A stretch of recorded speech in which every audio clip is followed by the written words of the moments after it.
In 1959, just 30 miles from downtown Los Angeles, a little-known nuclear disaster began to unfold at an important Cold War facility.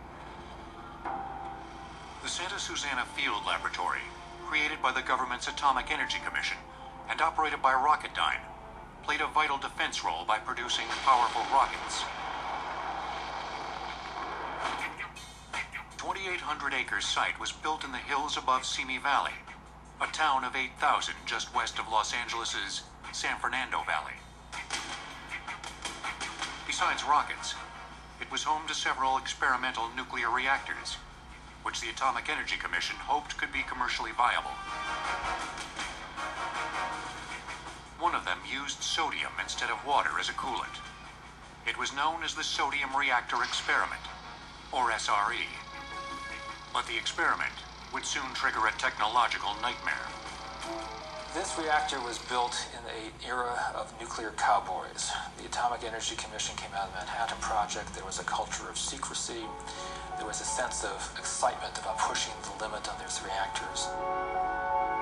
On July 26, 1959, technicians barely managed to manually shut down the sodium reactor when temperature and radiation readings quickly jumped. Then, after 2 hours of basic inspections, they made a baffling decision. They started up the reactor anyway. They operated the reactor for about 2 more weeks before the radiation levels, and there were so many signs of trouble that thought it was time to stop and to get real serious about finding out what was going wrong. When they dropped a camera into the reactor core, they discovered that 13 of 43 radioactive fuel rods were damaged and partially melted. And because this was an experimental reactor, a thick concrete containment structure, such a familiar and vital part of more modern reactors, wasn't required. It's just built in an ordinary industrial building. And in fact, it was designed so that radioactive gases would be intentionally vented from the reactor to holding tanks and then out into the environment.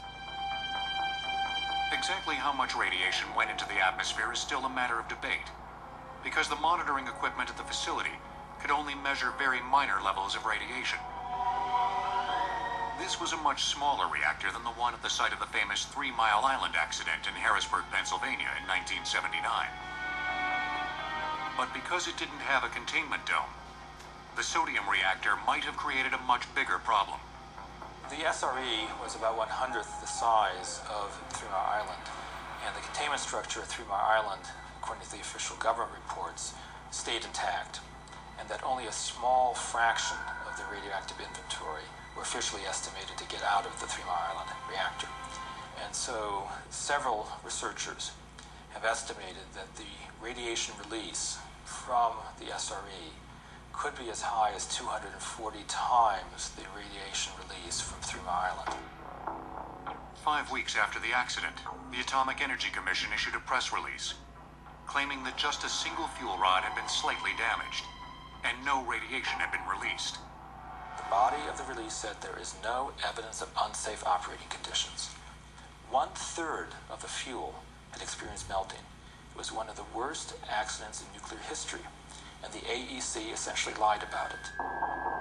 In 1961, the Atomic Energy Commission made this film, which documents the extent of the damage and cleanup process. It also explained exactly what went wrong inside this unique reactor, where molten or liquid sodium was used instead of water to remove heat from the swimming pool-sized reactor area. Sodium reactors were being developed because there was a concern there wasn't enough uranium to fuel all of the nuclear reactors being built at the time. Sodium reactors never deplete their original fuel supply.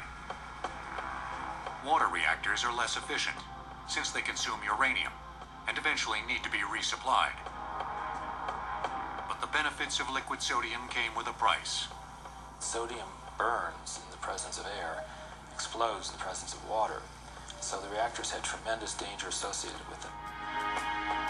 Because water couldn't be near the reactor, a chemical known as tetralin was used to cool the bearings in the pumps that circulated the sodium as it carried heat away from the fuel rods.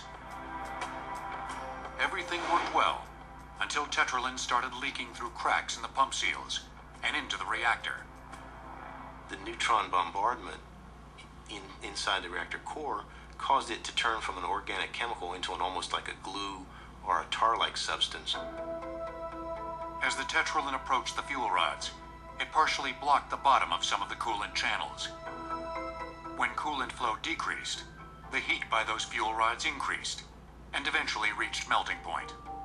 What happens when the fuel starts melting is the radioactive byproducts which have been created from reactor operation have to go somewhere. And so those radioactive byproducts go into the molten sodium, and some of those byproducts come out as a vapor, and in this case went into the air. Some of the radioactive materials like strontium are actually absorbed by the body into the bones and teeth, so they remain in the body for a long period of time, all the while releasing radioactivity that can harm cells and other parts of the body. Workers who cleaned up after the accident or worked at the facility once it was restarted were at highest risk.